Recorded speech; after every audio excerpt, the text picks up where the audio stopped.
জান্নাতের টিকিট বিক্রি করে। ধরে নিলাম জামাতে ইসলাম জান্নাতের টিকিট বিক্রি করতেছে।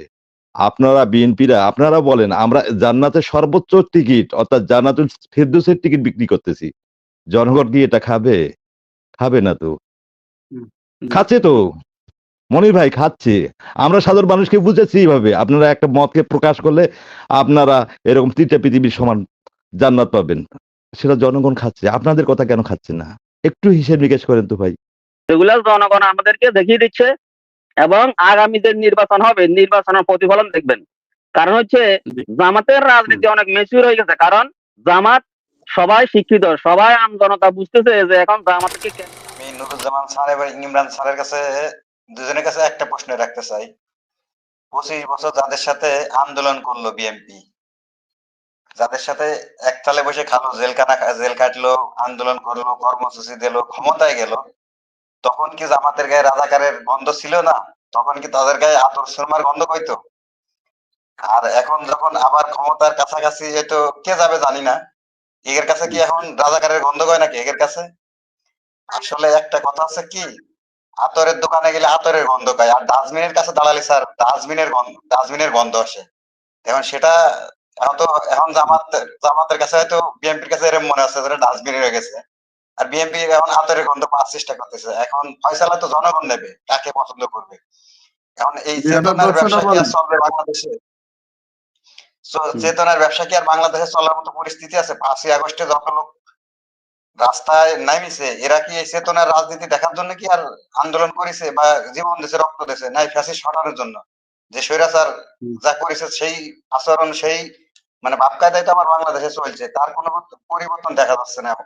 মানে কোন মিটিং ভাই কোনো প্রশ্ন থাকলে একটু বলতে হবে, লম্বা সময় দিতে পারবেন নি। আব্দুল সালাম বলেন। আব্দুল সালাম সাহেব কোনো প্রশ্ন থাকলে বলেন।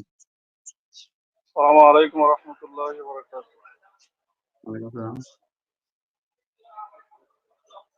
আমি নুরুজ্জামান ভাইয়ের কাছে একটু কথা বলতে চাই যে বলেন। আমরা আসলে যে যুদ্ধ প্রত্যেকটি আমরা প্রাধান্য দিই, আমরা ধারণ করি। যেমন 41 সালের আন্দোলন, 52 সালে ভাষা আন্দোলন এবং 71 আন্দোলন, এটা আমরা প্রত্যেকটাই প্রাধান্য দিই। কিন্তু এর পরবর্তীতে 24 সালের আন্দোলন, এটাকে আমাদের প্রাধান্য দিত। কিন্তু এটা আমার একটা স্বাধীন দেশে একটা স্বাধীন আন্দোলন। যেমন স্বাধীন দেশে যে স্বৈরাচার উদ্ভূত হয়েছিল, যেমন পাকিস্তানে হয়েছিল, তখন আমাদের স্বাধীন দেশের মধ্যে এই স্বৈরাচার উদ্ভূত হয়েছিল, এই আন্দোলনকে আমাদের প্রাধান্য দিত। 1971 সালের নুরুজ্জামান যে বললেন, 1971 সালে যে আন্দোলন, এই আন্দোলনে আমার এলাকায়, আমার গ্রামে বা আমার ইউনিয়নে যারা এই এই আন্দোলন 1971 সালে আন্দোলনের মধ্যে যারা আমাদের যুদ্ধ অংশগ্রহণ করেছিল, তাদের কাছে আমার গ্রামে 5 জন লোক আছে, 5 জন আছে। আর ওদের কাছ থেকে আমি যতটুকু জানতে পারছি, আমার ইউনিয়নের মধ্যে 10 জন লোক মারা যায়। তো উনার প্রেক্ষাপটে উনার কথা যে যে কাজটা ইন্ডিয়া ছাপিয়ে দিয়েছিল, যে 30 লক্ষ মা বোনকে দর্শন করছে বা মৃত্যু হয়েছে, আজ পর্যন্ত কি কোনো ব্যক্তি এটা উদ্ঘাটন করতে পারছে কয়জন লোক মারা গেছে? জি, মামুন সাহেব বলেন। হ্যাঁ, বিসমিল্লাহির রহমানির রহিম। সম্মানিত উপস্থিতি আসসালামু আলাইকুম। যখন আজকে বিএনপিরা চাঁদাবাজি আর দুর্নীতির জাতাকলে পিষ্ট, তখন আমরা তাকে ঢাকার জন্য স্বাধীনতার চেতনা আনছি। আমরা স্বাধীনতার চেতনায় বিশ্বাসী। আমরা ৭১ সালকে বিশ্বাস করি। অন্যায়ের বিরুদ্ধে ন্যায়ের একটা যুদ্ধ হয়েছিল। এই বিশ্বাসে তো আমরা বিশ্বাসী। এই প্রেক্ষাপট রাখেন, বর্তমানে এই প্রেক্ষাপটের পরীক্ষা দিতে ছাত্র শিবির আজ দেশপ্রেমে তারা অনন্যতা দান করেছে। ছাত্র শিবিরে যদি হিসেব নিকাশ করেন, তারা দেশপ্রেমিক হিসেবে যে পরিচয়টুকু দিয়েছে, এটা ওই অন্যান্য দলেরা দিতে পারে নাই। বিশেষ করে বিএনপির এত দিতেই পারে নাই।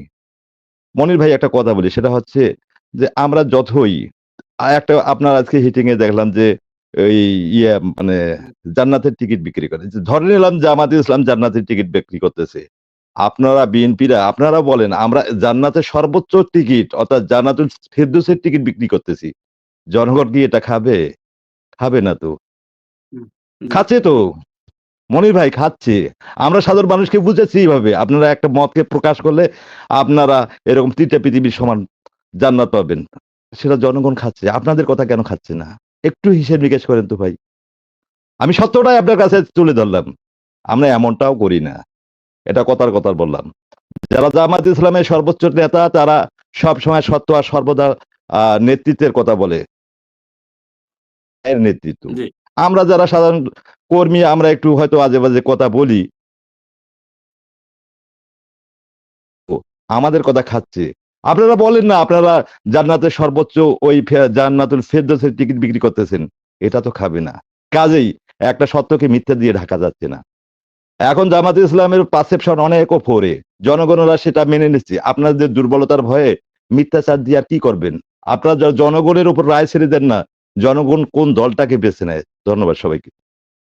জি ধন্যবাদ। মনির। ধন্যবাদ এনাম ভাই এবং সম্মানিত আলোচক বৃন্দ, আসসালামু আলাইকুম। জামান ভাই, আপনারা যত কথাই বলেন, ৭১-এর চেতনার বড়ি জনগণ এখন আর খায় না। এর কারণ হচ্ছে ৭১-এর যে বিভিন্ন গল্প ছিল এটা অনেকটাই বিতর্কিত হয়ে গেছে। আর আপনারা যেভাবে কথা বলছেন মনে হচ্ছে যে এখনকার সবাই শিশু, এরা সবাই ইতিহাস জানা ছাত্র, ইতিহাস জানা জনগণ, ইতিহাস জানা আম জনতা। এরা আগের থেকে অনেক ম্যাচিউর হয়ে গেছে এখন। আপনারা মনে হয় এখনো সেগুলো জানেন না। আচ্ছা, ৭১-এর যুদ্ধের সময় ভারত যে বাংলাদেশের কয়েক হাজার কোটি টাকার পণ্য নিয়ে গেল, সামরিক সরঞ্জাম নিয়ে গেল, আপনারা কি কোনো প্রতিবাদ করেছেন? আপনার দল তো 3বার ক্ষমতা ছিল, তা আপনারা কি কখনো প্রতিবাদ করেছেন? কখনো বলতে সাহস পেয়েছেন যে আমাদের যে সামরিক সরঞ্জাম নিয়ে গেছে আমাদের এগুলো ফেরত দাও? কখনই আপনারা বলতে সাহস পান নাই। আসলে ২৪-এর ৭১-এর জন্য দোষে যদি জামাত দোষী হয় তাহলে আপনাদেরকে প্রথম দোষী করা দরকার। কারণ আপনারা কেন এদেরকে পুনর্বাসিত করলেন? কেন আপনারা প্রথম রাজাকারের গাড়িতে জাতীয় পতাকা, স্বাধীন দেশের জাতীয় পতাকা এদেরকে দিলেন? কেন পুনর্বাসন করলেন? কেন তাদেরকে নাগরিকত্ব দিলেন? এগুলা কি পর্যালোচনা করেছেন? আপনাদের দলে যে ১০০০ রাজাকার আছে, আপনারা কি কখনো বলেছেন যে আমরা এদেরকে নিয়ে রাজনীতি করার জন্য আমরা জনগণের কাছে ক্ষমা চাচ্ছি? আপনাদেরকে এখনো অনেক কথা বলা দরকার, অনেক সাবধানে কথা বলা দরকার, যেগুলা জনগণ আমাদেরকে দেখিয়ে দিচ্ছে। এবং আগামী যে নির্বাচন হবে, নির্বাচনের প্রতিফলন দেখবেন। কারণ হচ্ছে জি জামাতের রাজনীতি অনেক ম্যাচিউর হয়ে গেছে। কারণ জামাত সবাই শিক্ষিত, সবাই আম জনতা বুঝতেছে যে এখন জামাতকে কেন প্রয়োজন। আপনারা এগুলো করতে ধন্যবাদ মনির আপনাদের সাহেব, যে ধন্যবাদ। জাহাঙ্গীর সাহেব বলেন, জাহাঙ্গীর সাহেব বলেন, কোন প্রশ্ন থাকলে বলেন। জি ভাই, আসসালামু আলাইকুম রহমতুল্লাহ। আমি নুরুজ্জামান ভাইকে ২-৩টা প্রশ্ন করব, অবশ্যই উনি এটার উত্তর দিবেন। ১ নম্বর কথা হইল, পশ্চিম পাকিস্তান এবং পূর্ব পাকিস্তান যখন আইয়ুব খান প্রধান ছিলেন, রাষ্ট্রের দায়িত্ব ছিলেন, তখন কি ওর দলের সাথে কি জামাত জোটে আছিল নাকি? জামাত কি তখন কি কোনো সংসদ সদস্য ছিল নাকি তাদের জোটে ছিল? কোনটা ছিল? একটার উত্তর দিবেন। এবং তাদের দেশ তারা রক্ষা করার জন্য বিভিন্ন বাহিনী তৈরি করবে, যেমন হাসিনা এখন তৈরি করছিল হাসিনা থাকার জন্য। তো এটা তো স্বাভাবিক, তারা ক্ষমতা থাকার জন্য, তারা পূর্ব পাকিস্তানকে তাদের হাতে রাখার জন্য তারা বিভিন্ন বাহিনী গঠন করব, তার জন্য তো জামাত দায়ী না।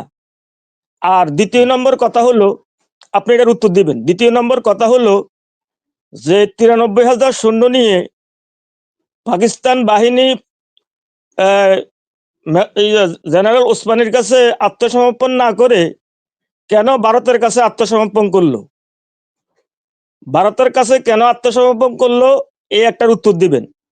আর ৩ নম্বর প্রশ্ন হলো যে ৭১-এর চেতনাবাজি যেগুলা এখন আপনারা হাসিনা বলতো, এখন আপনারা বলেন, এটার পরিণাম হইলো এটাই যে হাসিনা চলে যাবার পরে হাসিনা কইছে যা করছি আমি এই দেশের জনগণ, আমার আর চাওয়া পাওয়ার কিছু নাই, আমি সব এই দেশের মানুষের জন্য আমার বাবাই দিয়ে গেছে, আমি দিয়ে যাইতেছি। এখন চলে যাবার পরে